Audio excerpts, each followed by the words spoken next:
ஆண்டவர்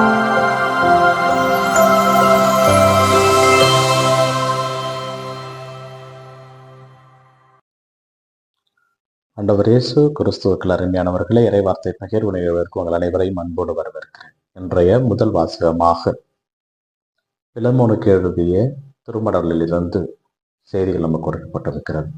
புனித பவுல் பிலமோனுக்கு இந்த கடிதத்தை எழுதுகின்ற பொழுது, சிறையில் என்னோடு இருந்த ஒனேசிமுசுக்காக உன்னை எழுதுகிறேன்.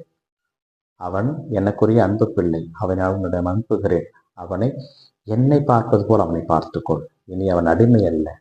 அடிமைக்கு மேலான முறையில் நீ அவனை வைத்து இறையாட்சிக்குரிய வேலையை நீ செய்யும். இதை நீ எனக்காக நீ செய்ய வேண்டும். ஒருவேளை அவன் உனக்கு எதிராக தீமையோ கடனோ பட்டிருந்தால் அதுக்குண்டானதை நான் வருகின்ற பொழுது ஈடு செய்கிறேன் என்று புனித பவுல் ஒனேசிமுசுக்காக பேசுகின்ற பொழுது அவருடைய அன்பு நமக்கு புலப்படுகிறது. பிரியமானவர்களே, இந்த அன்பு அவர் கிறிஸ்துவிடமிருந்து பெற்றுக்கொண்ட அன்பு. அவர் கிறிஸ்துவை போல இங்கே தன்னை வெளிப்படுத்துகிறார். ஒருவிடமிருந்து நாம் பெற்றுக்கொண்ட அன்பை நாம் வெளிப்படுத்துகின்ற பொழுது நாம் எந்த அளவுக்கு அவரிடமிருந்து இந்த அன்பை பெற்றுக்கொண்டோம் என்பது மற்றவர்கள் அறிந்து கொள்ள முடியும்.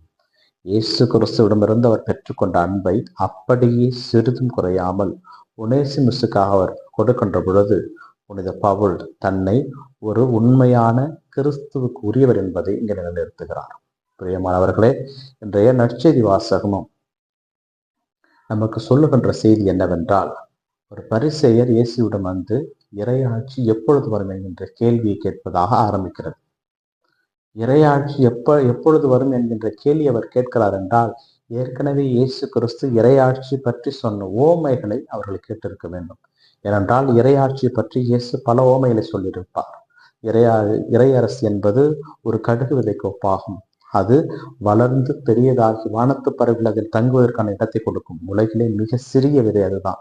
ஆனால் மிகப்பெரிய மரமாக வளர்ந்து வானத்து பறவைகளுக்கு இடம் கொடுக்கும். அதுபோலதான் இறையரசு இருக்கும் என்று சொல்லியிருப்பார். அதை ஒரு புளிப்பு மாவோடு ஒப்பிடுவார். அந்த புளிப்பு மாவு எவ்வாறு எல்லா மாவையும் புளிப்படைய செய்கிறதோ அதுபோல இறையரசு மிக வேகமாக பரவும் என்று எல்லாம் சொல்லியிருப்பார். இதையெல்லாம் கேட்ட பிறகுதான் அந்த பரிசேயர்கள் அந்த இறையாட்சி எப்பொழுது வரும் என்று கேட்கிறார்கள். அது அவர்கள் நல்ல எண்ணத்தினால் அல்ல, எந்த எண்ணத்தில் கேட்டார்கள் என்பது நமக்கு தெரியாது. ஆனால் அவற்றுக்கு இயேசு ஒரு அருமையான பதிலை சொல்லுகிறார். எப்படி சொல்லுகிறார் என்றால், இறையாட்சி நீங்கள் கண்ணுக்கு காண்பது போல வராது, அது உங்கள் மத்தியில் தான் இருக்கிறது, உங்களுக்குள் இருக்கிறது என்ற ஒரு வார்த்தையை பயன்படுத்துவார். இப்பொழுது அந்த இறையாட்சி என்பது நாம் தான். இயேசு கிறிஸ்துவை நாம் ஏற்றுக்கொள்கின்ற பொழுது, அவருடைய படிப்பினைகளை நாம் ஏற்றுக்கொள்கின்ற பொழுது, அவருடைய நற்செய்தியை நாம் ஏற்றுக்கொள்கின்ற பொழுது, அதில் நம்முள் என்ன செயலாற்றுகிறதோ அதான் இறையாட்சியினுடைய விழுமியங்கள். அந்த விழுமியங்கள் நமக்குள் இருந்துதான் அது படர வேண்டும். அந்த நம்முடைய செயல்களிலும் நம்முடைய வார்த்தையிலும் அந்த இறையாட்சி பரவ வேண்டும். அதான் இயேசு கிறிஸ்து சொல்லுவார், நீங்கள் பார்ப்பது போல இறையாட்சி வராது என்று சொல்லிவிட்டு அவர் சொல்லுவார், இதோ அங்கே அதோ அங்கே என்று சொல்வார்கள், அதை நம்பி பெண்ணே போக வேண்டாம். இந்த வார்த்தையை பயன்படுத்திய நோக்கம் என்னவென்றால், நீங்கள் தான் இந்த இறையரசு. அந்த இறையரசு உங்களுக்குள் இருக்கின்ற பொழுது நீங்கள் வெளியே எங்கே தேட வேண்டும்? உனக்குள் இருக்கின்றவற்றை தேடு. உனக்குள் தான் எல்லாம் இருக்கிறது. அதை விட்டு வெளியே சென்று தேடாது என்பதை தான் இயேசு இங்கே கூற வருகிறார்.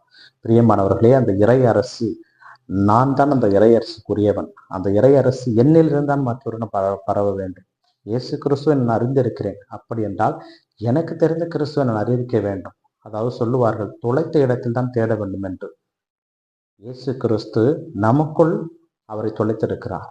நமக்குள் தான் அவரை நாம் தேட வேண்டும். அவர் நம்முள் தான் இருக்கிறார். அதனால் தான் இறையரசு உங்களுக்குள் இருக்கிறது என்கின்ற ஒரு சொல்லாடலை பயன்படுத்தியிருப்பார் லூக்கா நற்செய்தியாளர். பிரியமானவர்களே, மீண்டுமாக அவர் சொல்லுவார், அந்த இறையரசு என்பது மின்னலானது ஒரு பக்கம் தோன்றி மறுபக்கம் முடியும் அல்லவா, அதுபோல மானிட மகன் வருவதும் போவதும் யாருக்கும் தெரியாது.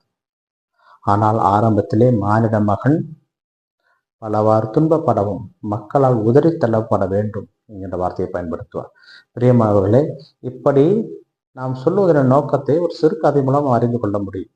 கோவிலிலே இருக்கின்ற ஒரு சிலையை பார்த்து அந்த கோயிலுக்கு வெளியே இருக்கின்ற ஒரு கல் கேட்டதாம், நீயும் நானும் ஒரே பாறையிலிருந்து தான் உருவானோம்.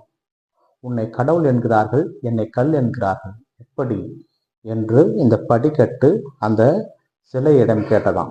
அப்பொழுது அந்த சிலை சொன்னதாம், நான் பட்ட துன்பங்களை நீ பட்டிருந்தால் உன்னையும் கடவுளாக்கியிருப்பார்கள். என்னுள் எத்தனை அடிகள், எத்தனை வலிகள், எத்தனை முறை நான் உடைக்கப்பட்டேன், எத்தனை முறை நான் செதுக்கப்பட்டேன். அப்படி என்றால் நான் அந்த வழிகளை பொறுத்து கொண்டு இந்த நிலையில் இருக்கிறேன். நீ அப்படி அல்ல, ஒரே உடையில் அமைதியாக இருக்கிறார்.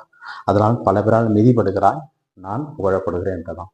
வழிகள் இல்லாமல் வாழ்க்கை இல்லை. அதைத்தான் இயேசு கிறிஸ்து என்று சொல்ல வருகிறார். முதலிலே என்னை புறந்தள்ளுவார்கள், ஒதுக்குவார்கள், என்னை துன்பப்படுத்துவார்கள். அப்படித்தான் இந்த தலைமுறை செய்யும். பிறகு என்னை ஏற்றுக்கொள்வார்கள் என்ற செய்தியோடு முடித்திருப்பார். பிரியமானவர்களே, இயேசு கிறிஸ்துவை நாம் ஏற்றுக்கொள்ள வேண்டும் என்றால் அந்த இயேசுவினுடைய மனநிலையை நாம் பெற்றிருக்க வேண்டும். ஏனென்றால் அந்த இறையாட்சி என்னுள் இருக்கிறது. அந்த இறையாட்சியை நான் மற்றவருக்கு நான் பகிர்ந்து கொடுக்க வேண்டும் என்றால் அந்த இயேசு கிறிஸ்துனுடைய அந்த வலி, அந்த வேதனையிலே பங்கெடுக்கின்ற மக்களாக நாம் வாழ வேண்டும். அப்படி வாழ்கின்ற பொழுது இறைவன் நமக்கு ஆசீர்வதிப்பார். ஏனென்றால் சிலுவை இல்லாமல் சிம்மாசனம் இல்லை, வழிகள் இல்லாமல் வாழ்க்கை இல்லை. இறைவன் இயேசு என்றென்று வாழ்த்து பெறுவாராக. இந்த நாள் உங்களுக்கு இனிய நாளாக அமையட்டும். ஆமென்.